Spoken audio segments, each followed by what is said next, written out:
Everyday English Listening. Topic 1. LP Clubs. On behalf of LP Clubs, I'd like to welcome you all here today. My name's Sandy Fisher, and I'm one of the fitness managers here. Before we start our tour of the club, I'll just run through some basic information about the facilities we have here, including recent improvements, and explain the types of membership available. Our greatest asset is probably our swimming pool, which at 25 metres isn't Olympic-sized, but now we've expanded it to 8 lanes, it's much wider. This means there are rarely more than a couple of people at a time in each lane. Unfortunately, there isn't space for an outdoor pool here, but the glass roof on the swimming pool is partly retractable, which means you can enjoy something of the open-air experience on warmer days. Our recently refurbished fitness suite has all the latest exercise equipment, including 10 new running machines and a wide range of weight training machines. Each member is given full training in how to operate the equipment, and there is always a trainer on duty to offer help and advice. Although we do have adult-only times after 6 and at certain times at weekends, children are well catered for. Older children continue to benefit from a wide range of tuition, anything from trampolining to yoga. One thing all our members appreciate about us is that we take very good care of them. This starts on day 1 with your personal assessment. You are asked to fill in a questionnaire giving details of any health problems. One of our personal trainers will then go through this with you.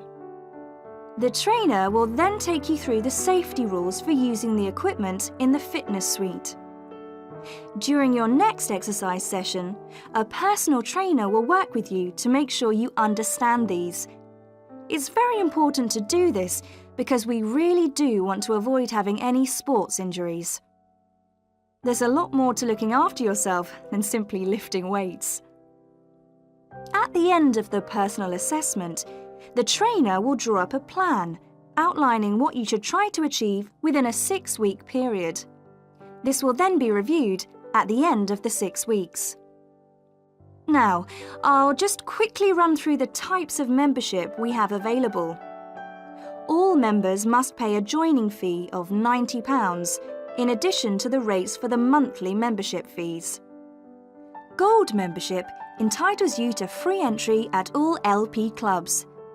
There are now LP clubs in all major cities and towns, so if you travel a lot, this will be a great advantage.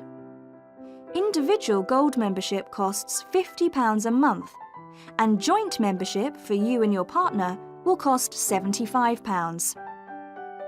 Premium membership is for professional people whose work commitments make it difficult for them to use the club during the day, and so LP gives booking preferences to premium members at peak times.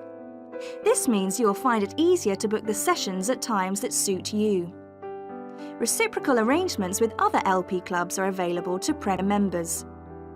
Premium membership is for individuals only, but you'll be sent passes for guests every month.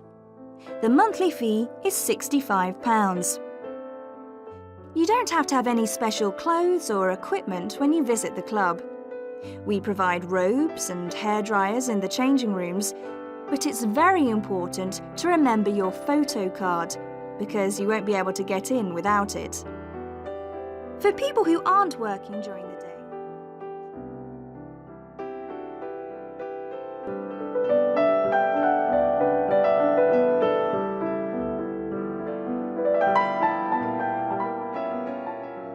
Topic 2. Black Bears. Today, we continue our series on ecology and conservation with a look at a particularly endangered member of the black bear family. 1 in 10 black bears is actually born with a white coat, which is the result of a special gene that surfaces in a few. Local people have named it the spirit bear, and according to the legends of these communities, its snowy fur brings with it a special power. Because of this, it has always been highly regarded by them, so much that they do not speak of seeing it to anyone else. It is their way of protecting it when strangers visit the area. The white bear's habitat is quite interesting. The bear's strong relationship with the old-growth rainforest is a complex one. The white bear relies on the huge, centuries-old trees in the forest in many ways. For example, the old-growth trees have extremely long roots that help prevent erosion of the soil along the banks of the many fish streams. Keeping these banks intact is important because these streams are home to salmon, which are the bear's main food source. In return, the bear's feeding habits nurture the forest. As the bears eat the salmon, they discard the skin and bones in great amounts on the forest floor, which provide vital nutrients. These produce lush vegetation that sustains thousands of other types of life forms, from birds to insects and more. Today, the spirit bear lives off the coast of the province of British Columbia on a few islands. There is great concern for their survival, since it is estimated that less than 200 of these white bears remain. The best way to protect them is to make every effort to preserve the delicate balance of their forest environment. In other words, their ecosystem.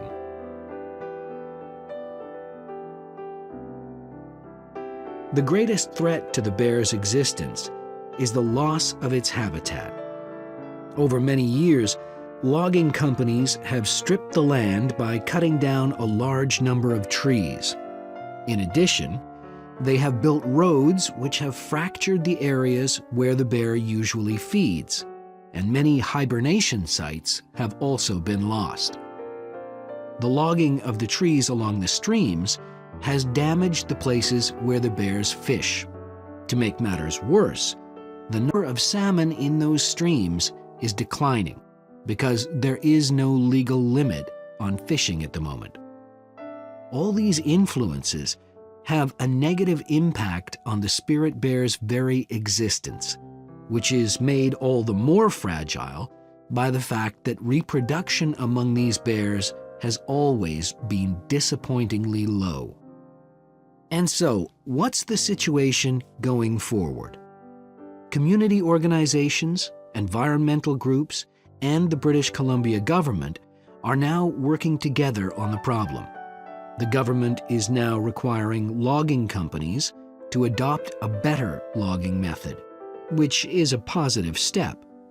However, these measures alone may not be sufficient to ensure a healthy population of the spirit bear in the future. Other steps also need to be taken. While it is important to maintain the spirit bear's habitat, there also needs to be more emphasis on its expansion. The move is justified as it will also create space for other bears that are losing their homes to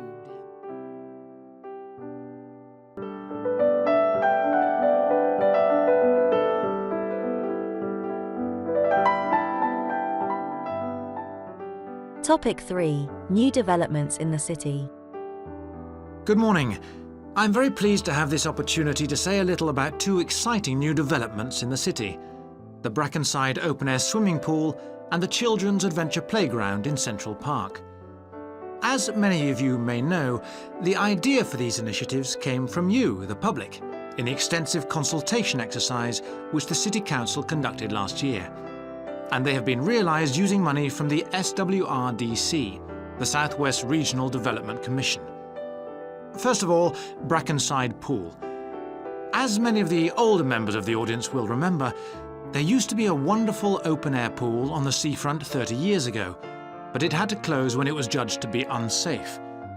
For the design of this new heated pool, we were very happy to secure the talents of internationally renowned architect Ellen Wendon, who has managed to combine a charming 1930s design, which fits in so well with many of the other buildings in the area, with up-to-the-minute features such as a recycling system, the only one of its kind in the world, which enables seawater to be used in the pool. Now, there's been quite a bit of discussion in the local press about whether there would be enough room for the number of visitors we're hoping to attract, but the design is deceptive, and there have been rigorous checks about capacity. Also, just in case you were wondering, we're on schedule for a June the 15th opening date, and well within budget. A testimony to the excellent work of local contractors, Hickman's. We hope that as many people as possible will be there on June the 15th.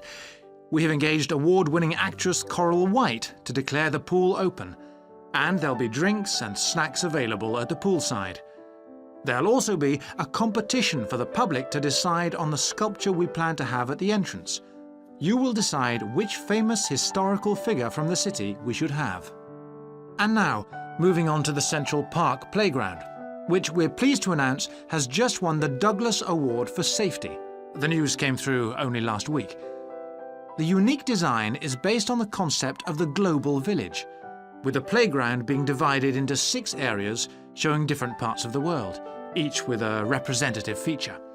For example, there is a section on Asia, and this is represented by rides and equipment in the shape of snakes, orangutans, tigers and so on, fauna native to the forests of the region.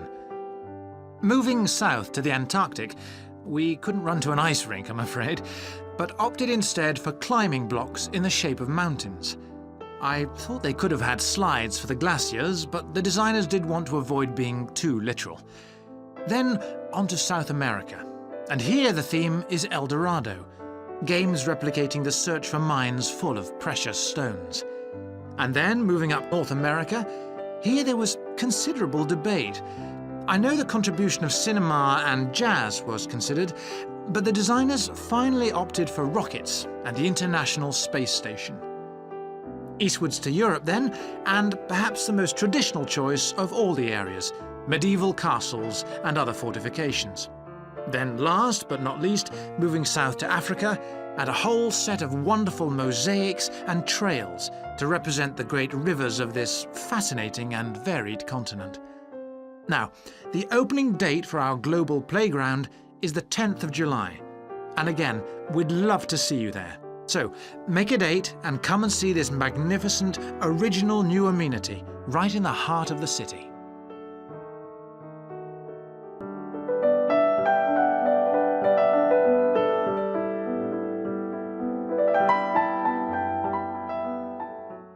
Topic 4. The future of management. Well, I've been talking to managers in a number of businesses and reading surveys about the future of management. And what I'm going to present in this seminar is a few ideas about how the activity is likely to change in the next 10 years. It isn't a scientific statistical analysis, just some ideas for us to discuss. One area I want to mention is business markets, and I'm sure a really significant development will be a major increase in competition, with companies from all around the world trying to sell similar products. Consumers will have much more choice. For instance, food products sold in Australia might be manufactured in the USA, China, Finland, and dozens of other countries. At the same time, mergers and takeovers mean that governments are actually losing power to major global corporations. We can probably all think of companies that exert a great deal of influence, which may be good for consumers. A third point I want to make about markets is that in the rapidly expanding economies, such as India, China, Brazil, and Russia, demand is growing very fast. This is putting pressure on resources all over the world. I think businesses are becoming more open to external influences. In particular, companies are consulting customers more and more before making their business decisions. Companies are finding out what they want and providing it, instead of making products and then trying to sell them, which is the model of years ago. Another influence is that concerns about the environment will force manufacturers to extend product life cycles to reduce the amount of pollution and waste. And, in some cases, regulation will need to be strengthened. Many societies are much more fluid and democratic, and the structure of companies is changing to reflect that. I think we're going to see a greater emphasis within companies on teams created with a specific project in mind. And when they're completed, the teams will be disbanded and new ones formed. More and more people see work as simply one part of their lifestyle, and not the most important one. And as the workforce is shrinking in some countries, businesses are having to compete for staff instead of being able to choose among a lot of applicants. Typical examples that will attract and retain staff are traditional ones like flexible hours and, something that has been made possible by advances in technology, remote working, with people based at their home, abroad, or almost anywhere they choose.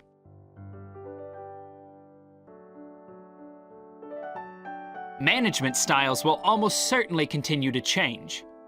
Senior managers will require a lot more than the efficiency that they've always needed. Above all, they'll need great skills in leadership so that their organization can initiate and respond to change in a fast-moving world where they face lots of competing requirements and potential conflicts.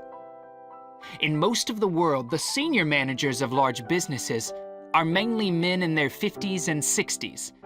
The predominant style of management will almost certainly become more consultative and collaborative, caused, above all, by more women moving into senior management positions.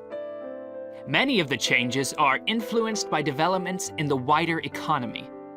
The traditional emphasis of business was manufacturing, and of course, the service sector is very important. But we shouldn't overlook the growing financial contribution of IP, that is, intellectual property. Some books and films generate enormous sums from the sale of related DVDs, music, games, clothes, and so on. Another point I'd like to make is that although I've been talking about companies, one trend that they have to face is the move away from people working for the same employer for years. Instead, more and more people are becoming self-employed to gain the freedom and control over their lives that they're unlikely to get from being employed. Okay, well, that's all I want to say, so let's open it up for discussion.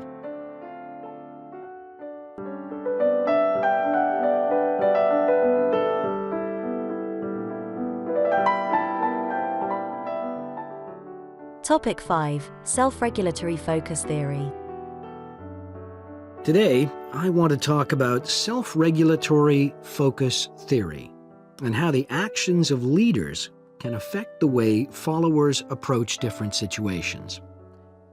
Self-regulatory focus theory is a theory developed by Torrey Higgins. He says that a person's focus at any given time is to either approach pleasure or avoid pain. These are two basic motivations that each and every one of us has, and they cause us to have different kinds of goals. Promotion goals in different life situations emphasize achievement. Prevention goals are oriented towards the avoidance of punishment. In a specific situation, our thoughts might focus more on promotion goals or more on prevention goals. The theory suggests that two factors affect which goals we are focusing on. First, there is a chronic factor. This factor is connected to a person's personality and says that each person has a basic tendency to either focus more on promotion goals or focus more on prevention goals as part of his or her personality. Second, there is a situational factor, which means that the context we are in can make us more likely to focus on one set of goals or the other. For example, we are more likely to be thinking about pleasure and to have promotion goals when we are spending time with a friend. In contrast, If we are working on an important project for our boss, we are more likely to try to avoid making mistakes and therefore have more prevention goals in our mind. Research has shown that the goals we are focusing on at a given time affect the way we think. For example, when focusing on promotion goals, people consider their ideal self, their aspirations and gains. They don't think about what they can lose, so they think in a happier mode. They feel more inspired to change. When people are focusing on prevention goals, they think about their ought self. What are they supposed to be? What are people expecting from them? They consider their obligations to others. As a result, they experience more anxiety and try to avoid situations where they could lose.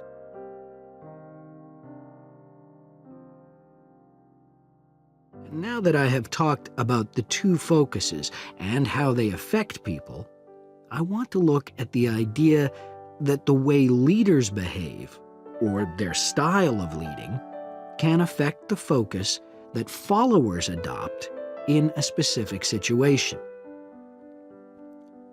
In talking about leadership, we often mention transformational leaders and transactional leaders. Transformational leaders, when interacting with their followers, focus on their development. In their words and actions, transformational leaders highlight change. Their speech is passionate and conveys a definitive vision. All of these things can encourage followers to think about what could be. In other words, they inspire a promotion focus in their followers. In contrast, transactional leaders focus on developing clear structures that tell their followers exactly what is expected of them.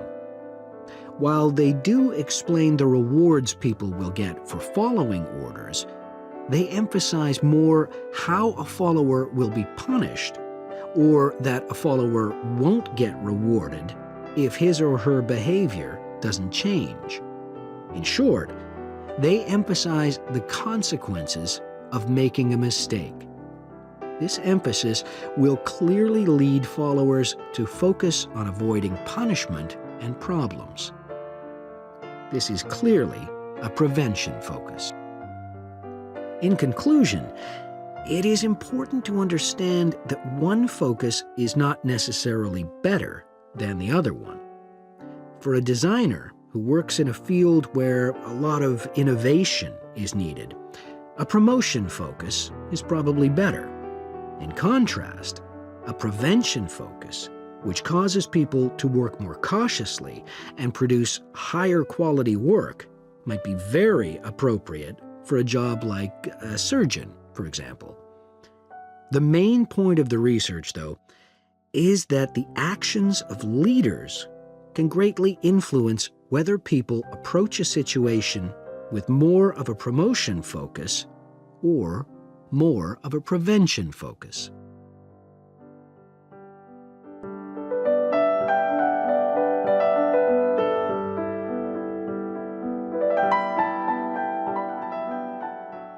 Topic 6. Manham Port. Welcome to Manham Port, where 1,000 years of history are brought to life. All the family can enjoy a day out at Manham, visit our copper mine, see models of the machinery it used, have your photo taken in 19th century costume, experience at first hand how people lived at different stages throughout history, and especially how children studied, worked, and played. The port of Manham is located in beautiful and peaceful countryside, on a bend in the great River Avon, and developed here because it's the highest navigable point of the Avon. Boats can go no higher up this river, and proved a handy place to load and unload cargo to and from the sea, which is over 23 miles away. A small port was already established here when, about 900 years ago, tin was discovered nearby, though it wasn't until the Industrial Revolution, when a tremendous need for metals of all kinds developed, that Manham expanded to become one of the busiest ports in the country. And because it was already so busy, prospectors began to look for other minerals, and by the end of the 19th century, lead, copper, manganese and arsenic were added to the cargoes leaving Manham.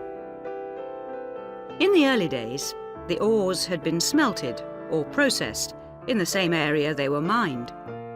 But as demand grew, the smelting process required huge factory furnaces or fires to melt the metal from the rock, and there was not enough coal in the local area, so the rocks containing minerals had to be shipped long distances.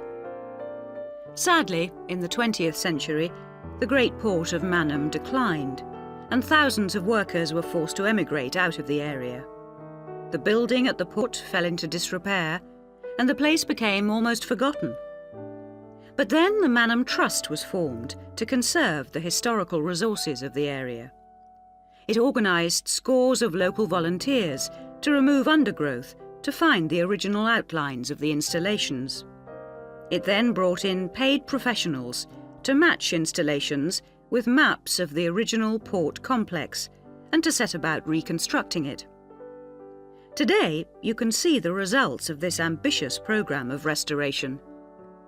The intention, and we believe this will be realised before the end of the year, is to return Manham Port to the condition it reached at its peak as the greatest copper port in the country. But what can you do and see on your visit today? Here are just a few highlights. We suggest you start with the visit to the copper mine. Travel on converted mining trains and journey into the depths of the mountain along seams once worked by hundreds of miners. Watch out especially for the great pumping machines which rid the mine of water. But please be warned that, like all mines, ours is very dark and closed in, and we do say that children under 5 and also dogs should not be taken into the mine. The next recommended visit is to the village school. While looking round the classrooms, take a special look at our display of games, which is one of the largest in the world. And it's recommended that you time your visit to coincide with a guided tour. This will give you the opportunity to ask lots of questions. Near the school is the beautiful old sailing ketch called the George. You're welcome to board the boat and look round the cabins. Look out for the ship's wheel, which was missing until only 5 years ago when it was dredged out of the silt by a local fisherman. We have no idea how it got there, but it's been polished and proudly restored to its original place on the boat. Please take care going down the ladders if you wish to visit the lower deck. We don't recommend you allow young children to use them. So we hope you have a memorable visit to Manham Port, and will tell your friends all about us.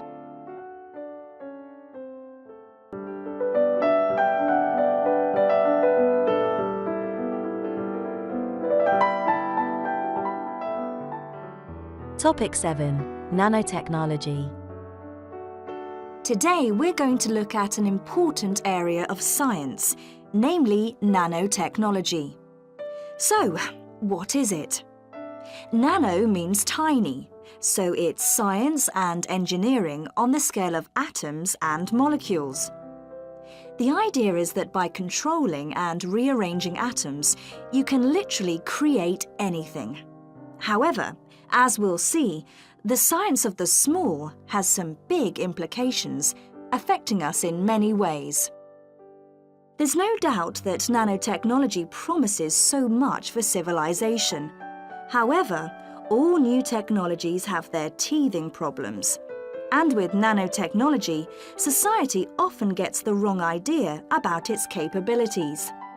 Numerous science fiction books and movies have raised people's fears about nanotechnology, with scenarios such as inserting little nano-robots into your body that monitor everything you do without you realizing it, or self-replicating nano-robots that eventually take over the world.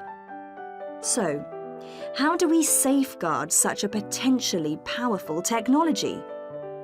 Some scientists recommend that nanoparticles be treated as new chemicals, with separate safety tests and clear labelling. They believe that greater care should also be taken with nanoparticles in laboratories and factories. Others have called for a withdrawal of new nanoproducts, such as cosmetics, and a temporary halt to many kinds of nanotech research. But as far as I'm concerned, there's a need to plough ahead with the discoveries and applications of nanotechnology. I really believe that most scientists would welcome a way to guard against unethical uses of such technology.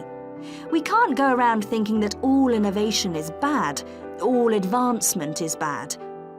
As with the debate about any new technology, it is how you use it that's important. So, let's look at some of its possible uses.